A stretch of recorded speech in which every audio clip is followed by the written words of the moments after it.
Hey, what's up, guys? This is Benny Ricciardi with rotocurve.com, and I'm here with our Week 7 NFL DFS picks for quarterbacks on DraftKings.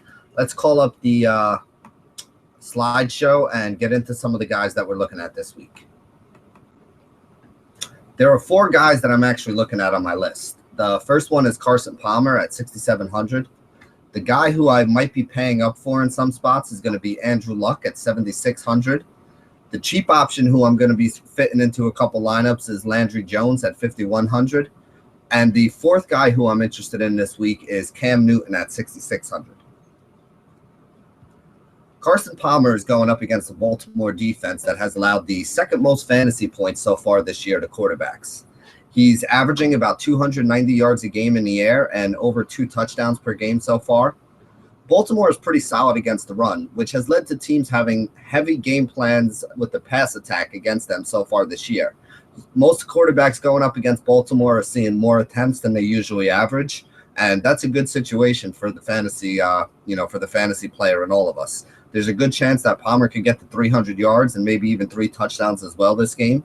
He has guys like Fitz and Brown, who are one of the best wide receiver tandems in the league. And even a guy like Michael Floyd is starting to come and make some contributions. Had 5 catches last week for 50 yards and a touchdown. Actually had a second touchdown called back as well. So definitely with all his weapons healthy, I think Palmer could have a really big game here against a defense that has been struggling to stop the pass all season. The next guy I want to talk about is Andrew Luck. Andrew Luck is favored at home in a high total game going up against the Saints. He threw for 300 yards and 3 touchdowns in his last start against the Patriots, so it looks like he's healthy and back to his old form.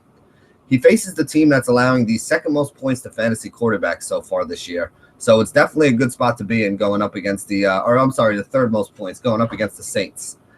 He has all his weapons healthy. T.Y. Hilton's back. He's got Moncrief on the other side. Andre Johnson, who's been hot or cold this year. He has both of his tight ends for this game, so he definitely is going to be able to spread the ball around. I'm not sure that you need to stack him up with anybody, but he could wind up throwing 3 touchdown passes to 3 different receivers in this game. And this should be a good old-fashioned shootout between him and Drew Brees. Both of these guys should be able to rack up the yards. I wouldn't doubt if we see a ton of points. Vegas is expecting a lot of points to be scored here. So this is a good spot. I think I like Luck as the team that's favored to have a little bit of a better game than Brees in this one. But I wouldn't even argue with anybody who decided to go the Brees route as well. I think both of these guys are going to have a lot of yards passing, a couple touchdown passes in this game, and it should be a pretty good one to watch. The next guy I want to talk about is a little bit more of a controversial play, but it's somebody who I definitely think is in play for the real cheap price of $5,100 this week. Landry Jones is probably my favorite cheap guy. He's the top minimum price option at quarterback if you're looking to go that route. The Chiefs give up the most points to fantasy quarterbacks and the most points to fantasy wide receivers. So with guys like Martavius Bryant, guys like Antonio Brown, even Le'Veon Bell catching passes out of the backfield, I think there's a lot of talent that all you're really asking Landry to do is get them the ball. They'll be throwing some screens and some short passes to Antonio Brown, try to get him involved again back in the game. Le'Veon Bell will have some of those outside of the pocket. And when he does decide to go deep, he's got Martavius Bryant, who's one of the better deep threats that we have in the league this year. Jones does have a pretty big arm. He can sling it down the field, and he doesn't mind taking some of those chances and doing that, which is something that I think Michael Vick was a little bit hesitant to do lately, and that's why he wasn't putting up any numbers. At a price of only $5,100, you don't need a huge game out of Landry Jones here in order for him to pay it off. If he throws for 200, 250 yards, gets you maybe 20 yards rushing on the ground just by sneaking out of the pocket a couple times, and ends up with the 2 touchdown passes that I expect him to, he's going to more than pay off value for you and put you in a really good position with a lot of money to spend at the other positions this week.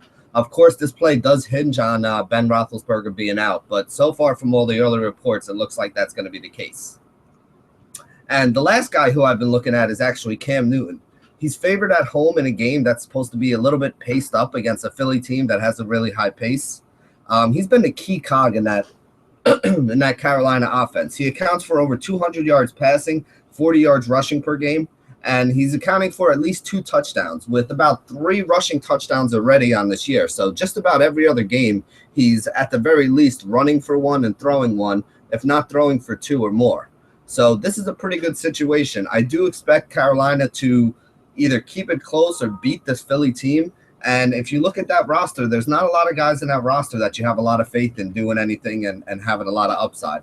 The one guy who you would expect to have a good game if Carolina's going to win is going to be Cam Newton. And at a price of only $6,600, he's been putting up numbers in the 20s and has even put up a couple numbers in the 30s as far as fantasy points go. So I definitely think he can pay it off and give you the value that you're looking for here. So that pretty much sums it up for us today with some of our quarterback options that we're going to be considering for Week 7.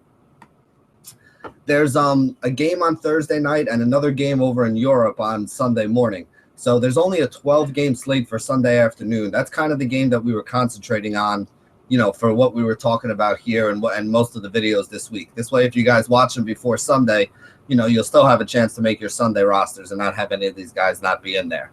But that sums it up for our quarterback video for Week 7 DraftKings DFS NFL. Thank you guys for joining us here at RotoCurve. And as always, stay classy, DFS. Oh, and remember, if you do like our videos, please make sure to give them a thumbs up. It definitely helps our rating and, helps out the site. Thank you for your time.